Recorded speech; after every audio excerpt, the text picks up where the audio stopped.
The signs of infidelity were visible almost immediately, but for some reason, I let it all pass my eyes, and eventually, it ended badly for me. My wife had the conscience to cheat on me, and I just didn't leave it.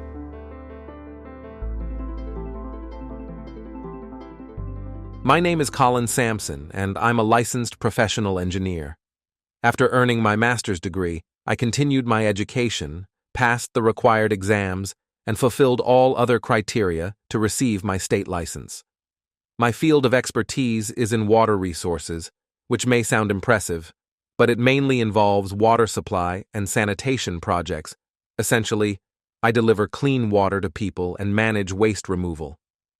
I graduated at the top of my class, and my professor in logic and statistics became a major influence on me. Though we often disagreed, I managed to outsmart him on his favorite orientation problem, and after that, he became my mentor and personal tutor. With his guidance, I cleared up any academic confusion and graduated summa cum laude with both my bachelor's and master's degrees. My wife of 4 years is Sabrina.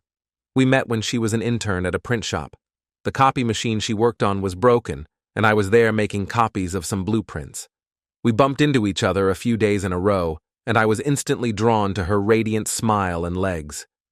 Things escalated quickly, and soon we were having the exclusive dating talk. My father left when I was young, and my mother remarried a few years later. I didn't find out until my teenage years that my father's infidelity had caused the breakup. My stepfather wasn't much of a father figure, and I still have unresolved feelings of anger towards my biological dad. He stopped visiting not long after he moved out, and growing up with the feeling that I didn't matter to him was tough. It left emotional scars that I carry with me to this day. From the start, I made my stance on fidelity very clear. Sabrina didn't have a similar upbringing. Her parents and both sets of grandparents are still alive and happily married. She couldn't fully relate to my experiences, but she shared my view that fidelity is non-negotiable for her as well. Sabrina is very strong-willed. While she's not entirely inflexible, she can lean toward a my way or the highway mentality. I think we balance each other out well, because I'm not afraid to call her out when she focuses too much on herself rather than on our relationship. Maybe it's because she grew up as an only child. Always getting your way as a kid might shape your perspective differently from those of us who had to deal with siblings. Our intimate life has been intense from the very beginning. Once we became exceptional partners, we became very active in bed. Our wedding was a bit extravagant.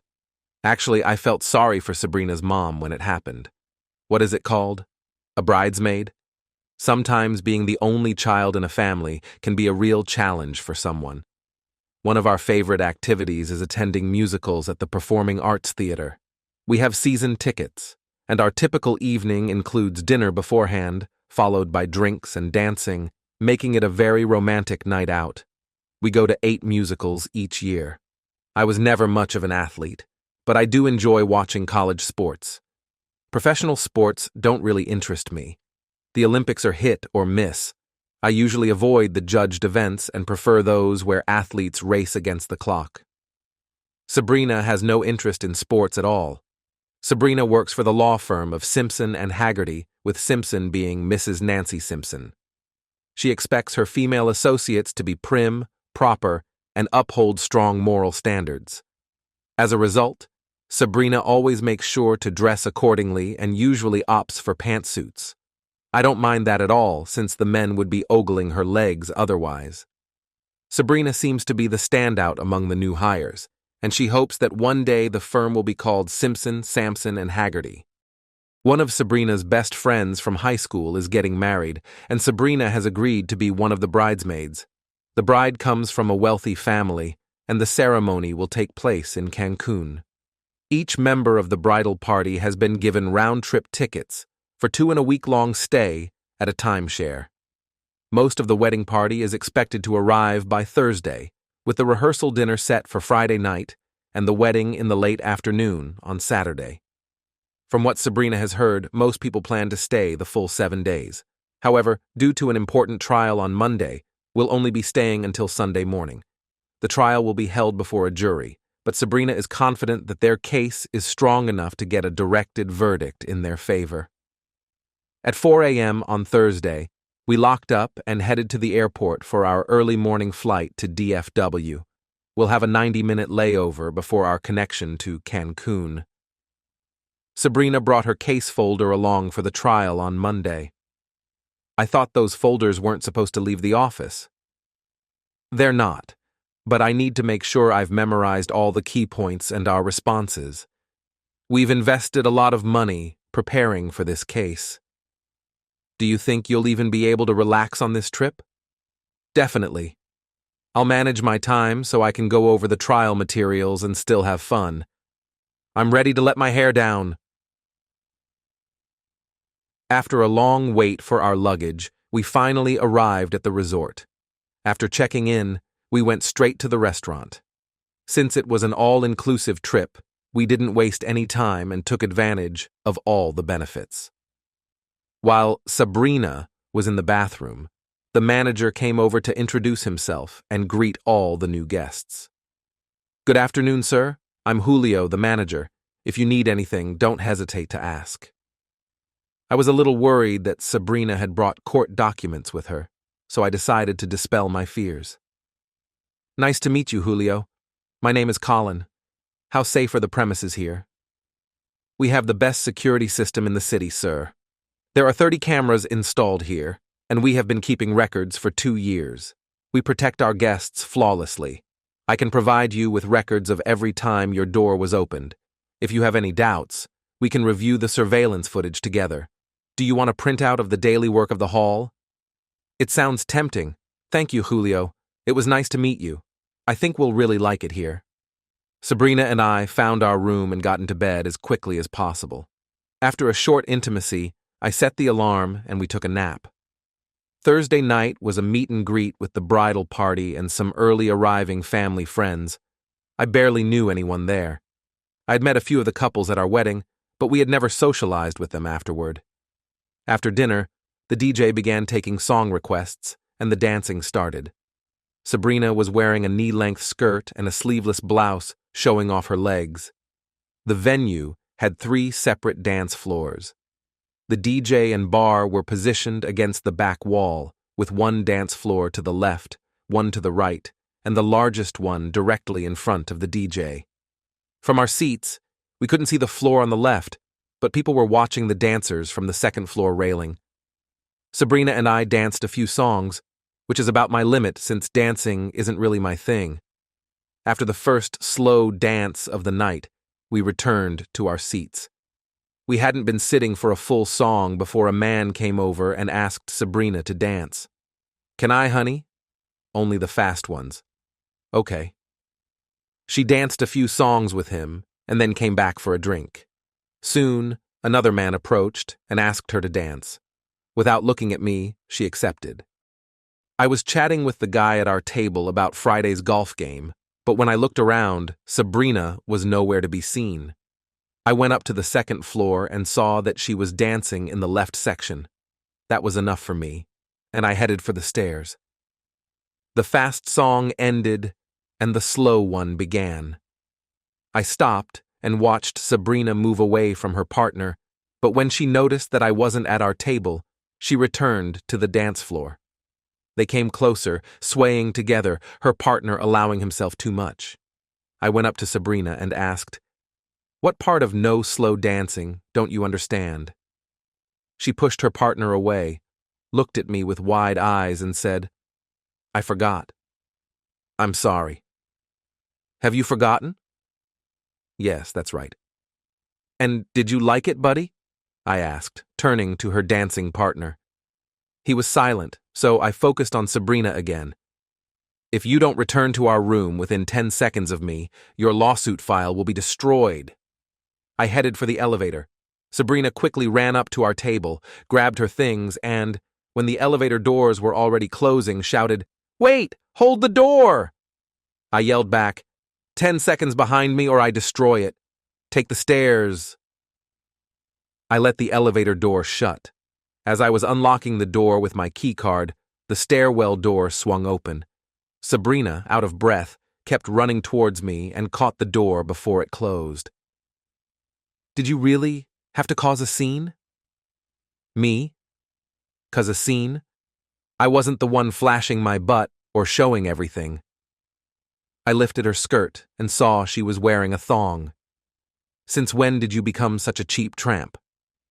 I guess I drank too much. I'm sorry. That's crap. Get out of my sight. Sabrina shut the bedroom door, and I slept on the couch. We didn't talk much on Friday morning. After getting dressed, we headed downstairs for breakfast. Less than an hour later, we were back in the room. I'm joining the golfing group. What about you? I'm going with the shopping group. Will you be back by 4? We need to help set up. I will. See you later. Maybe we can have a little fun before the rehearsal. Sounds good, babe. I got to the lobby around 8:25 a.m. We had 3 tea times at the resort's course, which was about a 15-minute drive from the timeshare. 11 of us piled into the van sent by the golf course, 7 guys and 2 couples. The 2 couples teed off first, since they had arranged the outing. At the par 3 14th hole, play slowed down. Our first group was just leaving the green, and our second group was waiting to tee off. We had at least a 15-minute wait before we could continue. Tom, the guy I was sharing a cart with, decided to call his wife and asked how shopping was going, along with the usual husband and wife chatter. After he hung up, I asked, "Are the ladies enjoying their shopping?" "Oh yeah, Shelby can easily max out a credit card. It doesn't matter where we are, she always finds something to buy. She mentioned that one of the women wasn't feeling well, so she sent the shopping bags back with her to have them held at the front desk." Great. That means she's turning this into 2 shopping trips. That's funny. Her hands are free now. Let's hope the exchange rate works in our favor today. Yeah, no kidding. She's not one to stick to a shopping budget. I picked up my phone and called Sabrina, but it went straight to voicemail. We were waiting on the 18th fairway when my phone buzzed. It was Sabrina. "Hey babe, how's shopping going?" "We just got back. I saw you called." "Yeah, we were held up on the course, so I thought I'd check in." I must not have heard it ring. You know how noisy malls can be. Our cab just dropped us off. Will you be back soon? I should be back in about an hour. See you soon. As I was sitting in the van heading back to the resort, my phone buzzed with a text. "Your daily room log is available at the front desk." I picked up the envelope at the front desk and joined a small group heading to the elevator. I took out the report and skimmed through it. At the first stop, I got off and walked down the stairs back to the lobby. After a short wait, Julio arrived at the counter. "Julio, we met yesterday. I'm Colin." "Yes, sir, I remember you. Did you receive your room activity report?" I held it up. It indicated that my room door had been opened 3 times the previous night. For today, it showed times as follows: 6:42, 7:29, 8:20, 8:45, 12:10, 12:12, 2:09, 2:10, and 2:10 again. "Julio, could we review the security footage for some of these times?" "Of course. Colin, come with me, and we can check them out." We had gone out for breakfast this morning, so the first 2 times must have been related to that. I left for golf shortly after 8, which explains that entry. I would guess the 8:45 entry was Sabrina leaving for shopping. Let's start with the 8:45 entry. The footage confirmed that Sabrina was wearing a blouse and slacks when she left. Can I view the footage for around noon? Certainly, sir. We saw Sabrina dropping off packages at the front desk. She entered our room at 12:10, carrying another package, but left 2 minutes later without it, just holding her room key. That's my wife. What about the 2 o'clock footage? Of course, sir. Sabrina was wearing just a long men's t-shirt with a 10K race logo on it, reaching mid-calf. She had a small bag and was carrying her shoes with her legs and bare feet looking quite attractive. Hold on. Can we rewind and see where she came from? He enjoyed using his security system. He rewound about 5 minutes and viewed 2 screens, each displaying 16 angles simultaneously, including various floors, the lobby, and the exterior. We discovered that Sabrina had left room 305 before returning to our room. Her expression was vacant, almost devoid of emotion. Can we go back to around noon and review the footage? A tall man entered room 305 shortly after noon. Due to his height, I thought he might be the husband of one of the other bridesmaids. At about 12:14, Sabrina opened the door to room 305 and let herself in. Are you all right, sir? Would you like some water, coffee, or something stronger? No, but thanks for asking. One more thing. Can we revisit the 2 o'clock footage? We watched as Sabrina entered our room in the t-shirt. A minute later, she came out wearing a robe and carrying a small sack. We saw her dispose of the sack in the trash by the elevator before returning to our room. I'm sorry, sir. Do you want me to print out the photos of her entering and leaving the room? I handed him a $20 bill. Yes, I'll pick them up later tonight. Please keep this meeting a secret. I give you my word, sir. I looked through the list of wedding guests. Room 305 was assigned to Dennis and Mary Lou Denton, with Mary Lou as the bridesmaid. On the way to the room, I rummaged in the trash and took out the package that Sabrina had thrown away. There was a t-shirt in it that she was wearing. I put it in my jacket and went to our room. Hi, honey. We have time to have some fun before the rehearsal. Sabrina opened her robe. As cool as it sounds, baby, my stomach is bothering me. I'm going to take a shower and try to calm down a bit. Oh, it's sad. I hope you feel better tonight. I had no intention of dealing with leftovers. When I was sitting in the shower, I realized that I might never have another chance with her. I couldn't think of an explanation that wouldn't lead to a divorce. Obviously, my growing frustration has affected my behavior. While we were preparing for the rehearsal, Sabrina remarked, "Someone is in a bad mood. Maybe I can cheer you up tonight." I doubt it. She looked puzzled, but decided not to press the issue. While the bridal party was busy rehearsing for the wedding tomorrow, I was chatting with the spouses to learn more about the Dentons. The only thing I discovered was that both had attended high school with Sabrina. It turned out that most of the bridal party and several of their spouses had also gone to that same high school. Sabrina and I seemed to be in the minority, having met after high school. The guy I had seen Sabrina dancing with avoided me. Like me, his wife was part of the bridal party. After dinner, the DJ began playing music.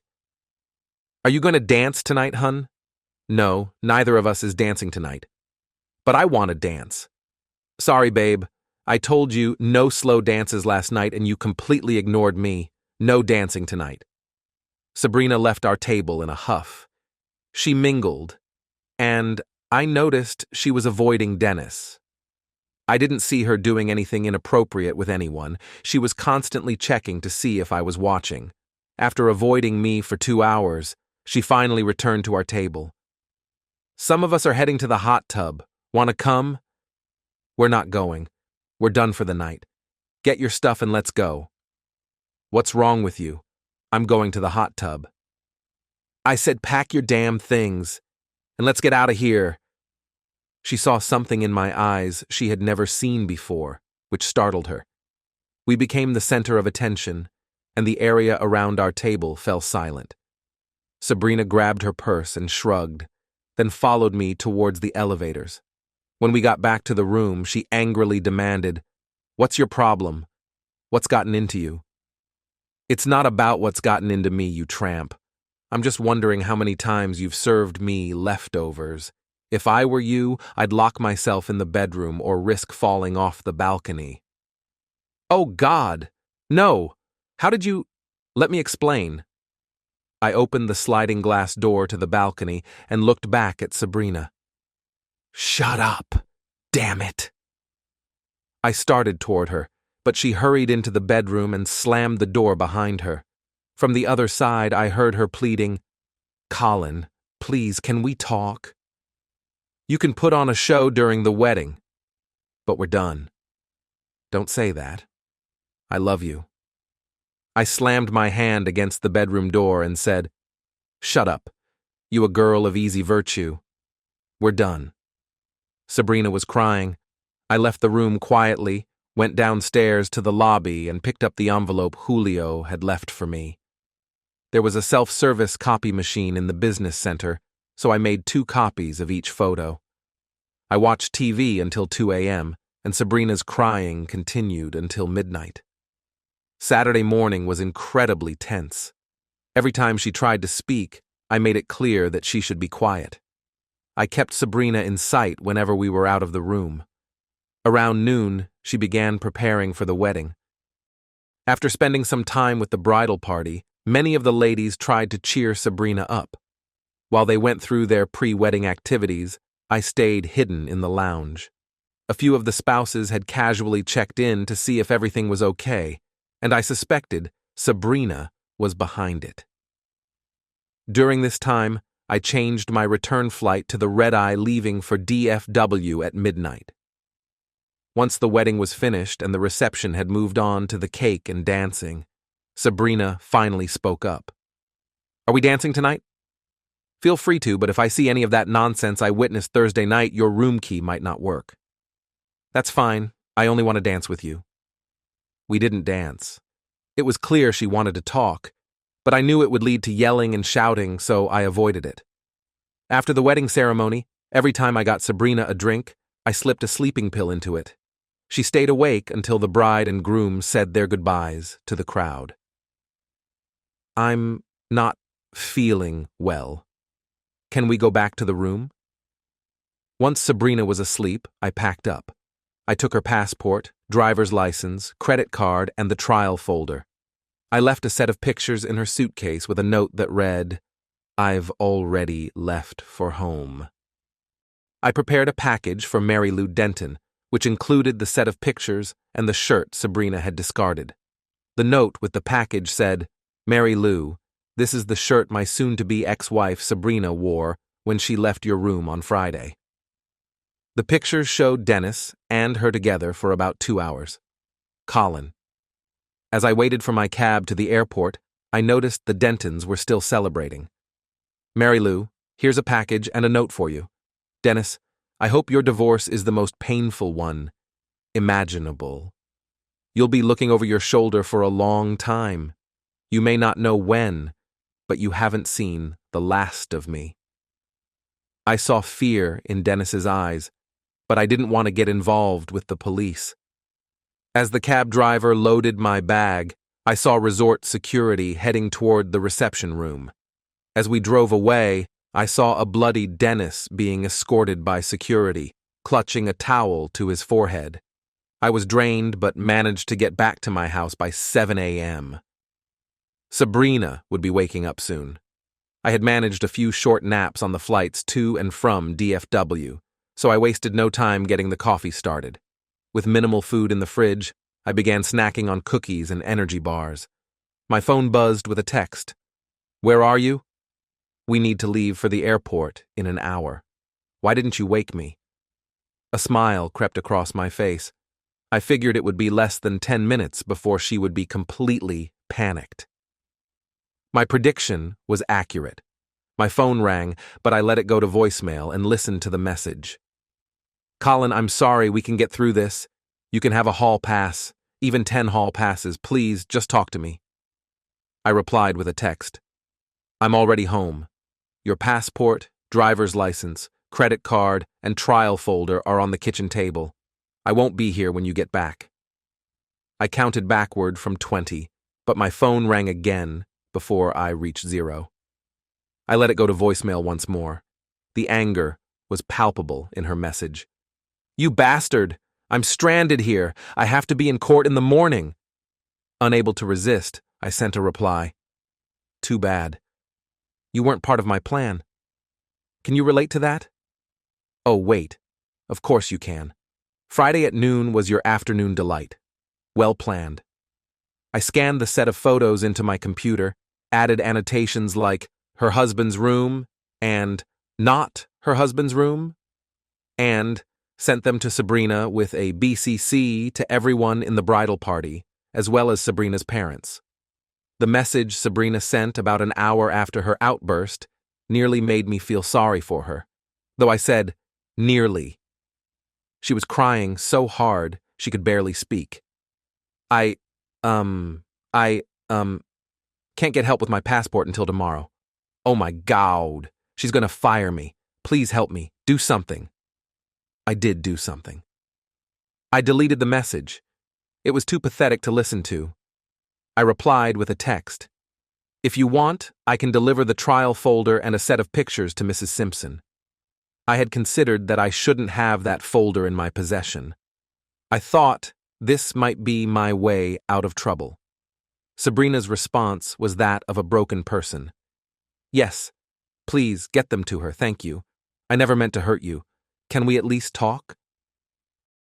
The only thing I was sure of was how to spell divorce. Until now, I hadn't really thought about the process of a divorce. The thought that Sabrina might lose her job and I could end up paying alimony concerned me. I decided to withhold the pictures from Mrs. Simpson. After confirming her address, I drove over. "Mrs. Simpson, sorry to bother you on a Sunday. Sabrina and I were in Mexico. I'm back now, but Sabrina had some issues with her passport. She asked me to get this to you. Have a nice day." A few hours later, I received another text. She suspended me without pay for a month. She didn't say a word about the pictures. I quickly replied, "You've lost your husband, wrecked your career, and alienated your friends and family, all for a brief fling. What a disgrace. I had no idea what you meant when you said you were going to let loose. I guess you really did. I kept the pictures just in case our divorce gets contentious. Please, Colin. No divorce. I don't want to lose you. When can we talk?" Even just texting her was fueling my anger. It's easy to declare love after you've made such a mess of things. "I'm turning my phone off. If you can get here in 15 minutes, I'll hear you out." True to my word, I turned off my phone. I had initially taken Monday off, so I delayed packing and enjoyed one last night in my own bed.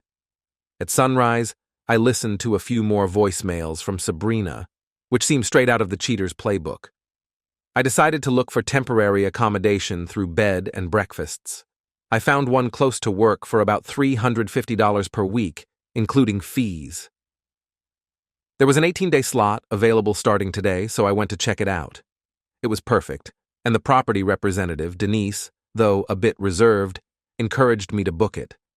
The house featured a hot tub on the back porch and included garage parking. I returned within an hour with everything I needed for the stay.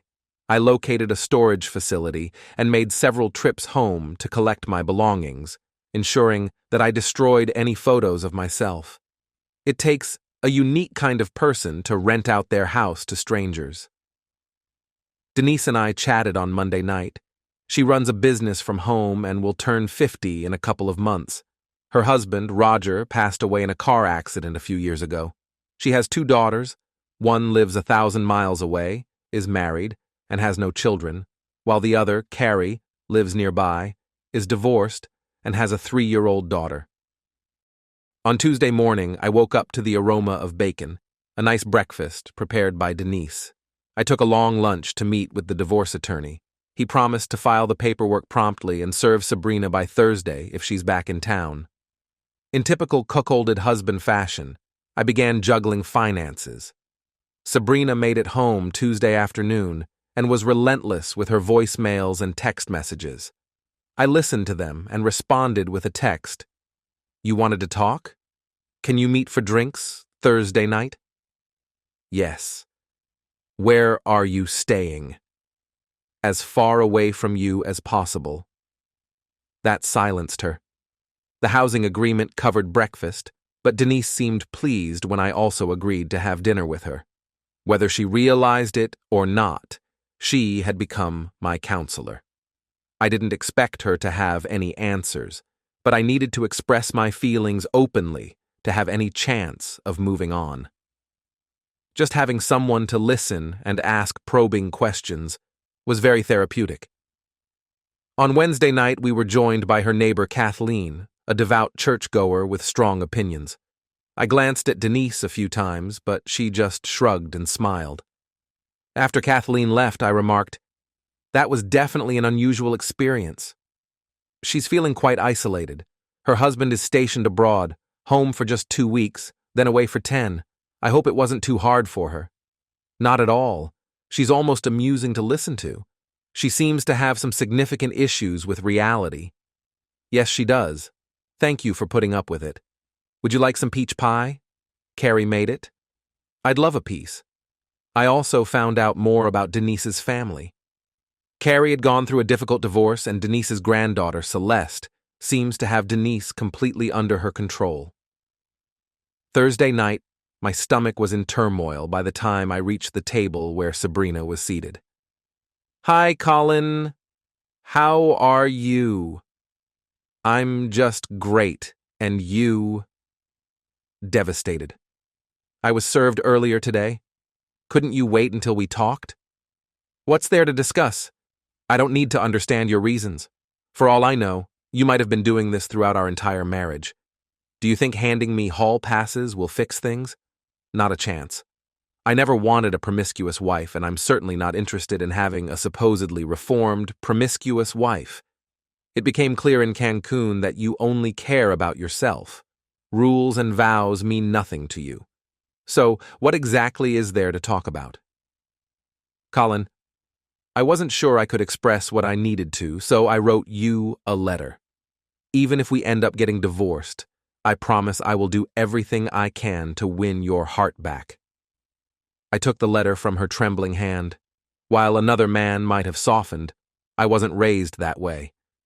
I stuffed the letter into my pocket. "If you have any issues with the terms of the divorce, have your attorney contact mine." "Colin, please, what will it take for us to get through this?" "A time machine. When you love or have loved someone, it's heart-wrenching to see them in pain."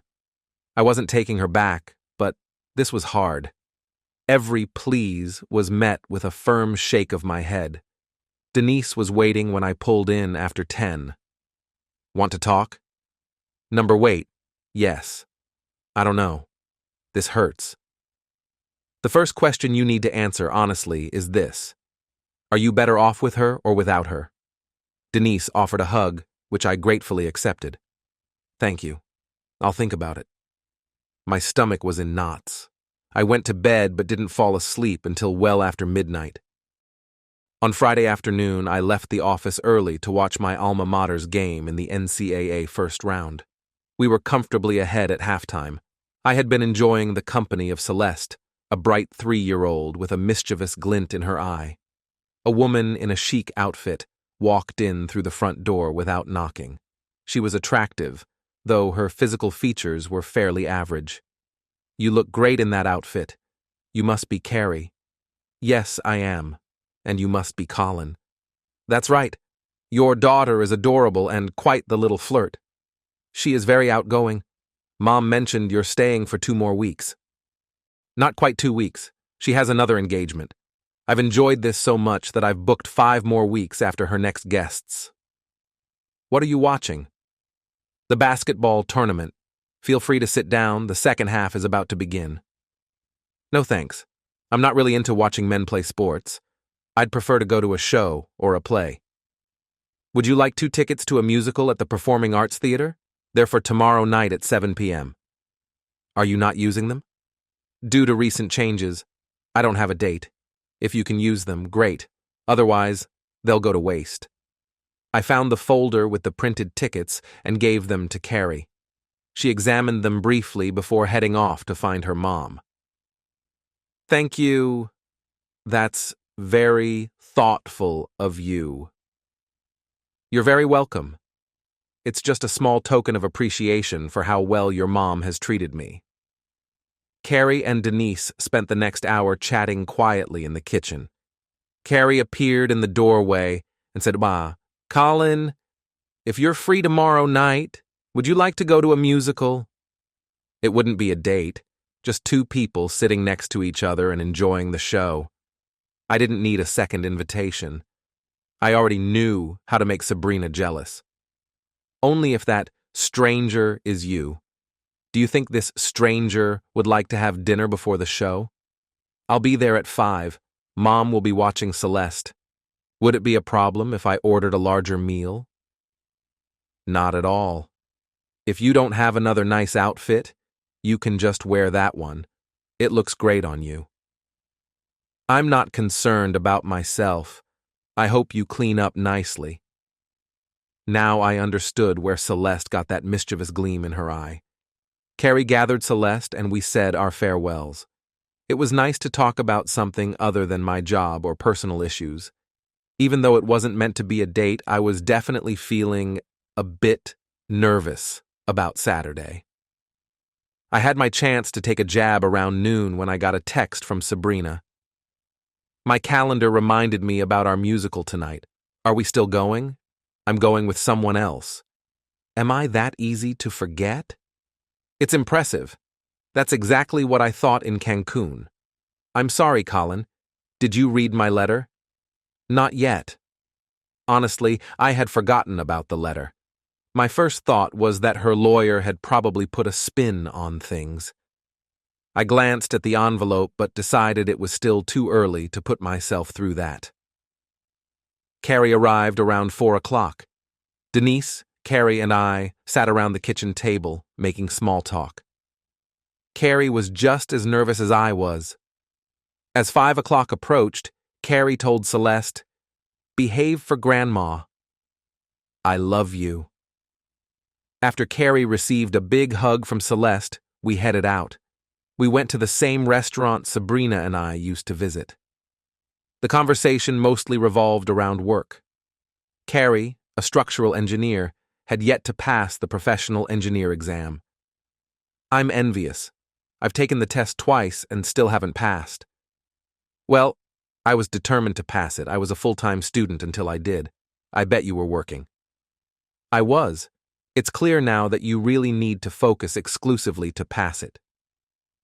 Did your divorce affect your attempts to pass the test? Definitely. It was a bitter custody battle and it's still ongoing. I constantly worry that he might take Celeste and disappear. He didn't want a divorce and thought his affair was insignificant, believing we should stay together for Celeste. I wasn't having any of it. The courts generally favor the mother. Mom says your troubles started a week ago. Well, without knowing the full context of her betrayal, let's just say I realized I had a problem a week ago. Just being honest, it took me 6 long months to get past the rage, hatred, self-pity, and depression. We might run into each other over the next 6 months, but I'm not going to put myself in a vulnerable position until you've had time to work through your emotional issues. Fair enough. As your invitation mentioned, this is just 2 strangers grabbing a meal and then sitting nervously next to each other at the theater. She chuckled. I am nervous. Why is that? You're just being considerate. You knew I'd be nervous and didn't want me to feel alone. We switched topics and enjoyed the meal. After the musical, I offered to take her out for a drink, but she declined. When we returned to Denise's house, Carrie asked, "Would you like an Irish coffee?" That sounds great. We spent another hour discussing engineering projects in the news. When she got up to leave, we both stood there, unsure how to end the evening. I had a good time. Me too. It felt a bit awkward, but it worked for both of us. I heard Denise's bedroom door close and suspected she had been eavesdropping. On Sunday, I bought a thank you card and addressed it to Carrie. I left it with Denise to give to Carrie when she dropped Celeste off on Monday. My alma mater made it to the Sweet 16. I adjusted my schedule to come in early so I could be home before Carrie arrived to pick up Celeste. I'll admit it, I had a crush on both her and Celeste. The next 2 weeks didn't exactly fly by, but work was busy, and following my attorney's instructions kept me occupied. I had dinner with Denise 3 or 4 times a week. She's quite an interesting person. I had to vacate the place for 3 days because Denise had rented it out before my stay. Colin, I know you've booked for 5 more weeks, but I have a proposal. I can rent the room to you for $1,000 per month. If that works for you, I can cancel your upcoming 5-week stay without affecting your customer rating. Do you need some time to think about it? Probably. I wouldn't want to make a hasty decision. All right, I've thought about it. I'd love to rent the room from you. Keep your key. I'll see you Monday. If there are things you'd prefer not to move, you can store them in the garage. I blew her a kiss. Thank you, Denise. I'll bring cash. Over the weekend, I realized my next musical was the following Saturday. I printed the tickets and put them in an envelope addressed to Carrie. After moving back in on Monday, I left the tickets for Carrie to pick up when she dropped off Celeste on Tuesday. Carrie, I still don't have someone to look after me. Take your current squeeze and enjoy yourselves. Colin. After unpacking on Monday, I joined Denise for coffee and peach pie a la mode. That pie was delicious. Thank you. Don't thank me, Carrie made it. Well, please thank her for me. She's having dinner here tomorrow night. Why don't you plan on thanking her yourself? It seemed like Denise had turned into my social coordinator and had set up a sort of non-date with Carrie. I can do that. Tuesday morning, I received a message from Sabrina. Mrs. Simpson suggested I find another law firm to start my practice at. She found out about our divorce and might have spoken with someone from the wedding. I had anticipated something like this, so I'll be starting at Adams and Maven on Monday. Good luck. Are we still going to the musical on Saturday? I gave the tickets away. Have you read my letter? Number. Whether you tried to spin it as premeditated or spontaneous, the fact remains. Colin doesn't mean that much to me. You mean everything to me? I wish I could find a way to show you how truly sorry I am. I wasn't in the mood for dinner with Denise and Carrie, but I put on a brave face. Denise had caught me off guard by bringing Celeste to a movie, so it was just Carrie and me. We made small talk during dinner, then moved to the living room and sat in the recliners. Colin, you seem a bit distracted tonight. Is everything okay? I texted her today. As you mentioned, it takes time to manage the anger that can flare up unexpectedly. Things started to improve about an hour ago. I'm feeling better now. Colin, would you like to join me for the musical on Saturday? It's my turn to pay for dinner. Carrie, I'd be delighted. Is it all right if I wear flip-flops and ripped jeans? I'll leave that up to you, she said with that familiar mischievous glint in her eye. On Saturday, I dressed in my best suit. We felt much more at ease with each other this time, with no signs of nervousness. After enjoying drinks at Denise's house post-show, we found ourselves uncertain about how to end the evening. That was a repeat of our first encounter. Colin, come closer. I don't want my mom to overhear this. I moved closer and took her hand. I really enjoy your company, she whispered, before kissing me on the cheek. She attempted to retract her hand, but I lifted it to my lips and kissed the back of her hand, exclaiming, I really enjoy your company too. We both burst into laughter. I released her hand, but she stepped back toward me, and we shared a gentle hug. I had a wonderful time. Me too. The next day, I bought another thank you card and left it for Carrie. Kathleen was with Denise when I got home from work on Friday afternoon. Kathleen gave me a few blessings, but I still wasn't going to attend her Sunday services. I'm always relieved when she leaves the house. Dinner with Denise seemed unusual to me. She seemed a little worried. After we had dinner with her more than a dozen times, it became quite obvious. "What's bothering you, Denise?" "Colin, I don't want to pry into other people's business, but curiosity gets the better of me. How do you deal with your, desires?" "Well, Denise, if you really want to know, I'd leave the front door unlocked and Kathleen would sneak in and take full advantage of me. This woman is a miracle. I'm surprised we didn't wake you up with our screams." Denise burst into uncontrollable laughter. "You're terrible. Oh my God, this is so funny. And she says she's got her eye on you. She thinks you have everything you need, and she says you'll be her favorite." I started fooling around. Tears were streaming down Denise's face. She was laughing so hard that she started coughing. "Stop it. You're being naughty. The idea that she could have such urges is ridiculous. Before I answer your question, who wants to know? Does it really matter?"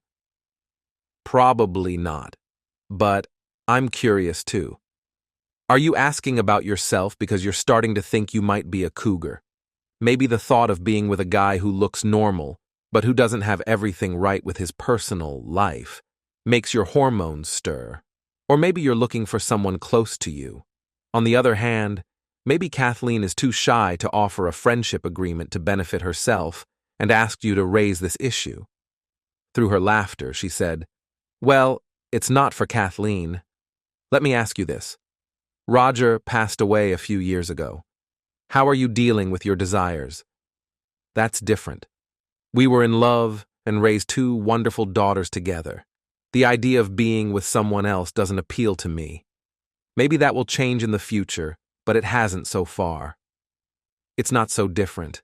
I was in love, and just like a sudden car crash, it ended. Unlike you, though, I have mixed feelings. I love her, but I hate her even more. She's shattered the trust needed to be together. I will never take her back. Unfortunately, the thought of being with someone else doesn't appeal to me either. That might change eventually, but it hasn't yet." Denise stood up and approached me, wrapping her arms around me and resting her head next to mine. After a few moments of silence, she kissed me on the cheek. "I guess that means you were looking out for someone close to you." She's worried that you'll find someone to meet your needs before she gathers the courage to start a relationship. She doesn't want to miss her chance. She's still struggling with her divorce. I handed my phone to Denise and said, "Dial her number." After handing my phone back, I heard the ring and said, "Hello? Carrie, this is Colin. If you're free tomorrow, would you and Celeste join me for a picnic? I'd love your company as my date.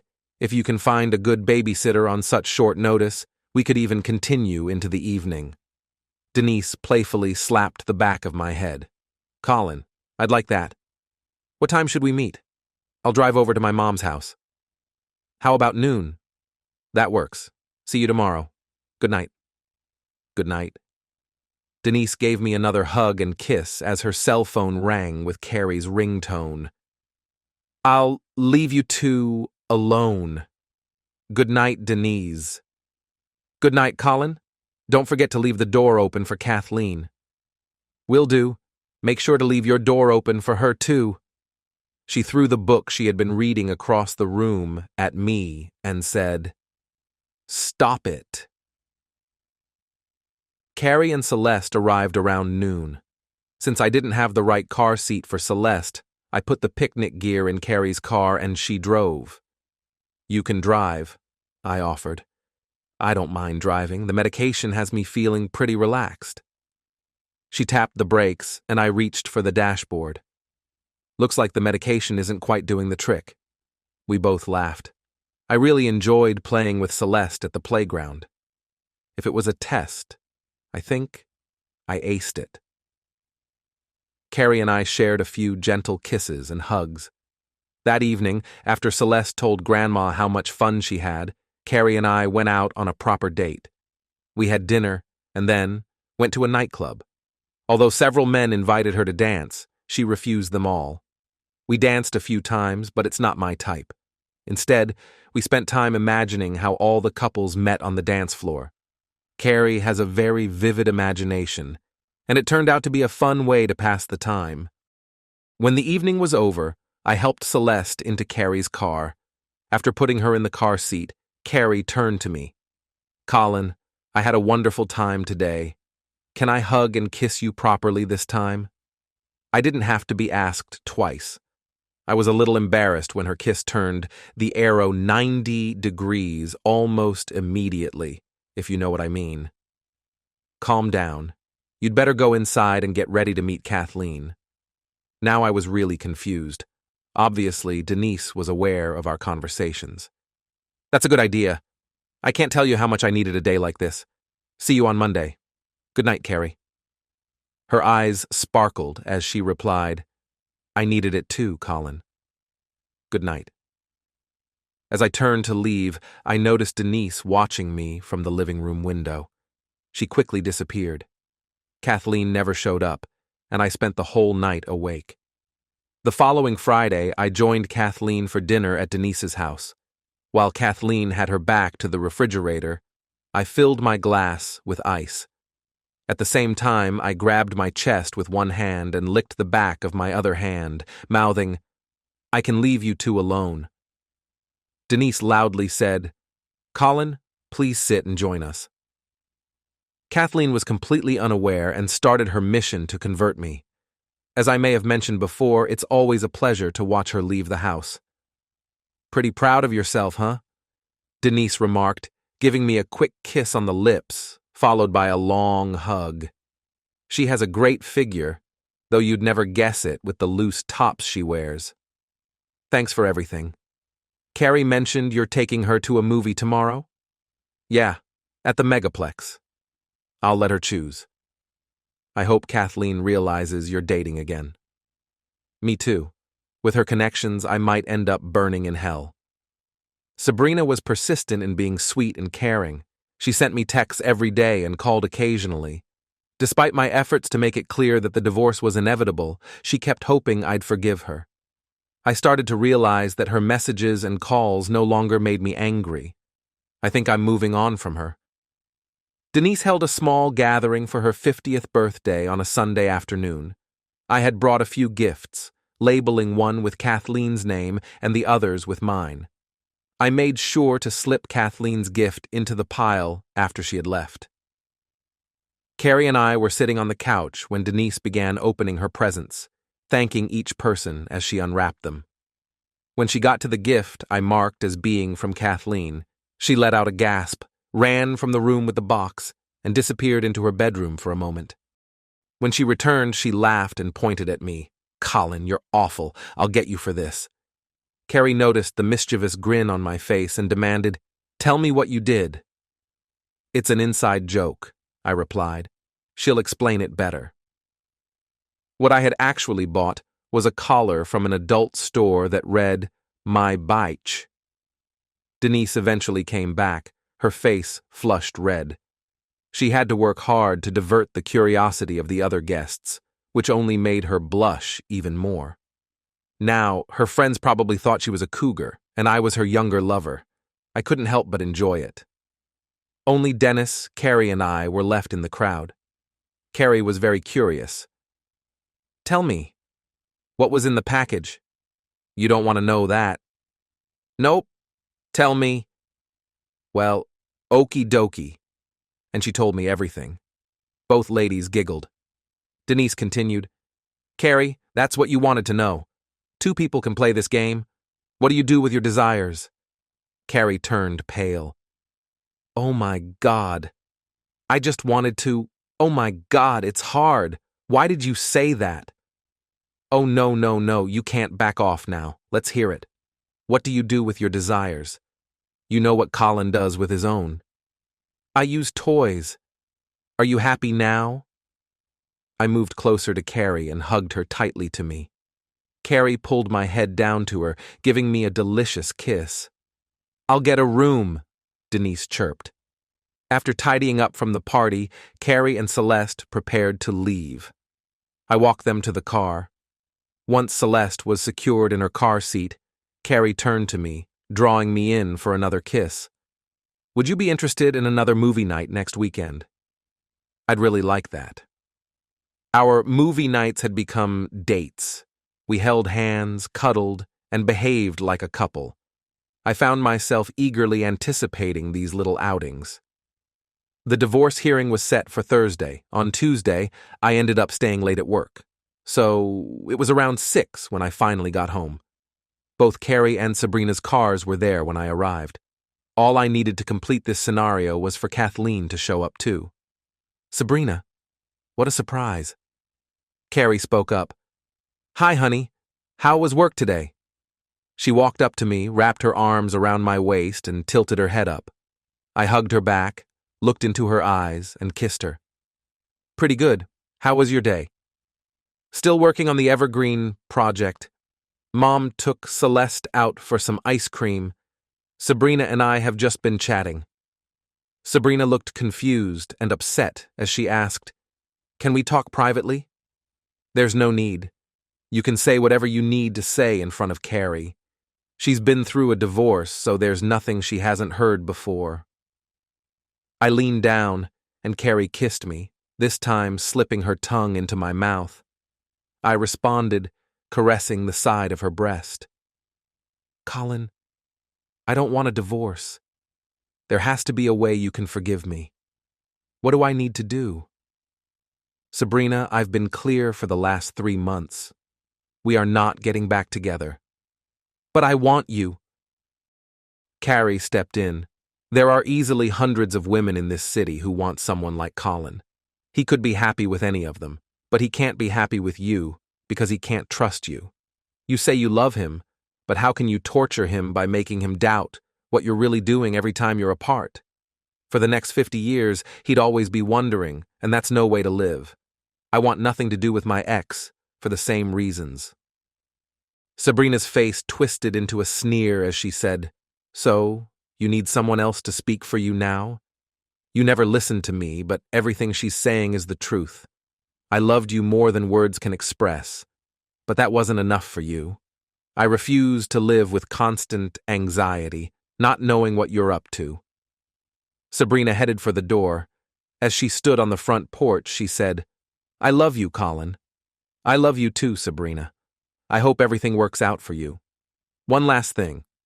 Here, take this. I never opened it. I handed Sabrina the unopened letter she had written to me. She destroyed our marriage, and nothing she could say would ever change that. Okay, let me explain what it says. I admit that I agreed to meet tennis for the sake of intimacy. We had a pretty strained relationship in high school.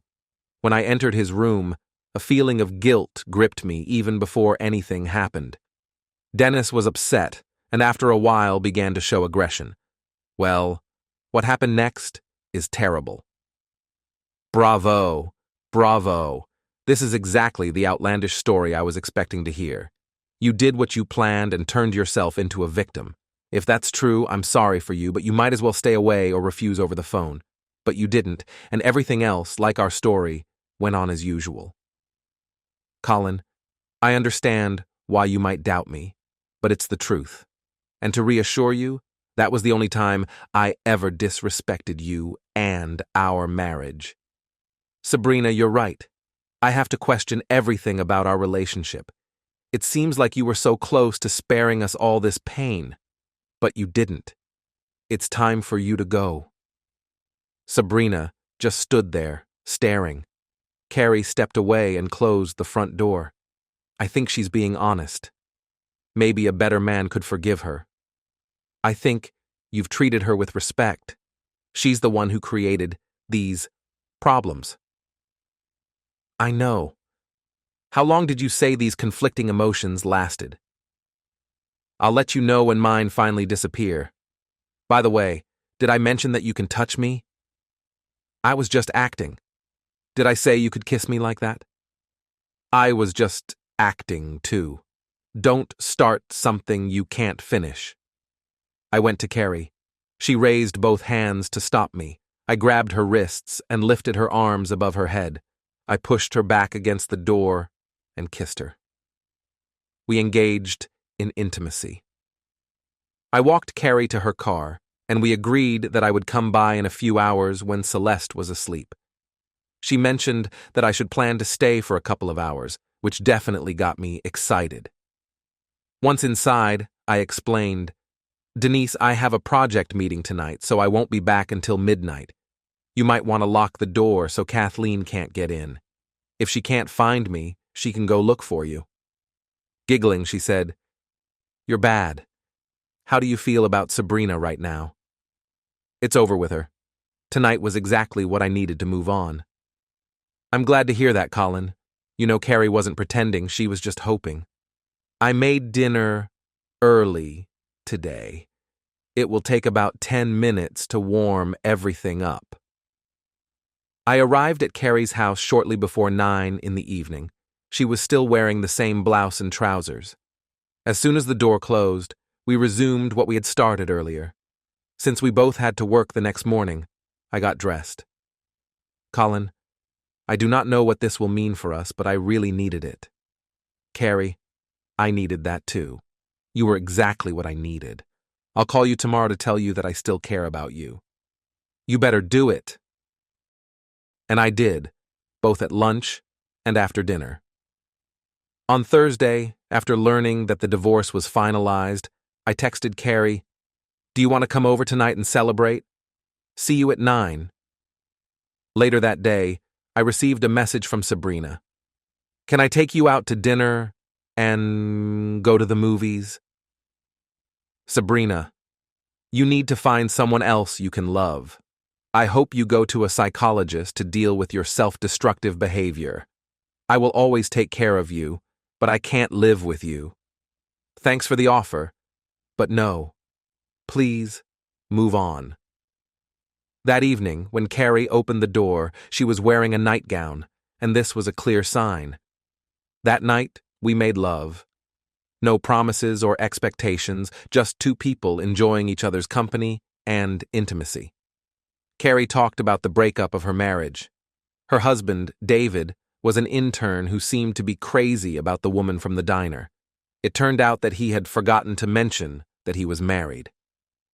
Carrie was about to have lunch with David when his new acquaintance burst into his office and canceled their plans.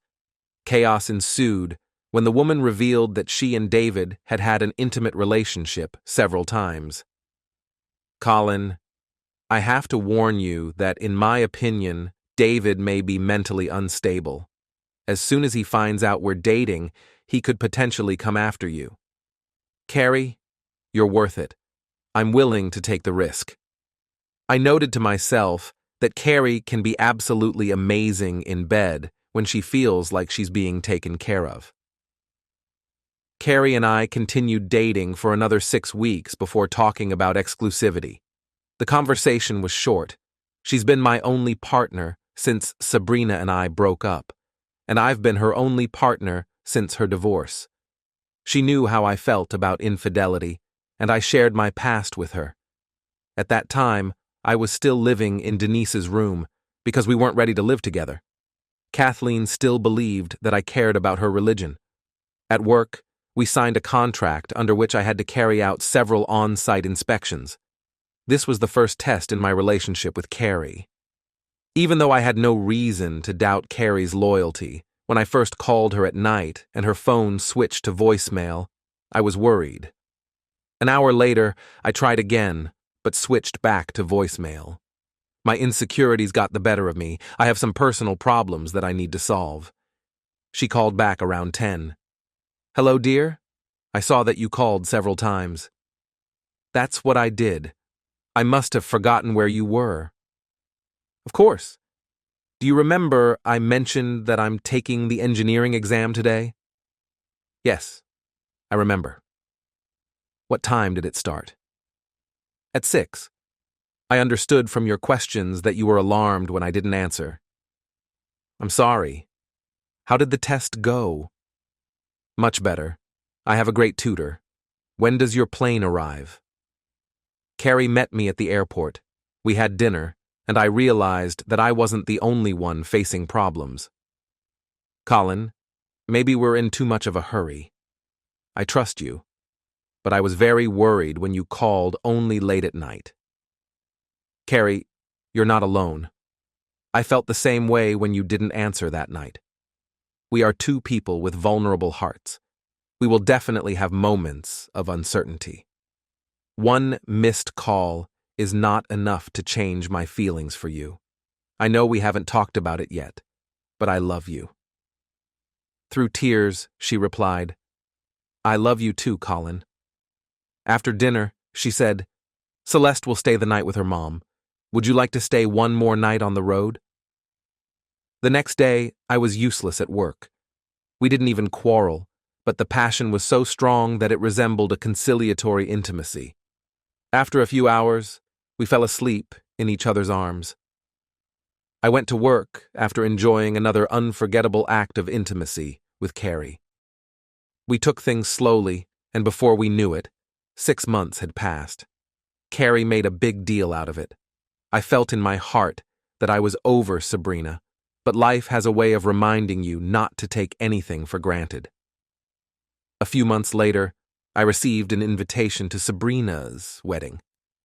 It was a Thursday night, and Carrie usually stayed for dinner at Denise's house.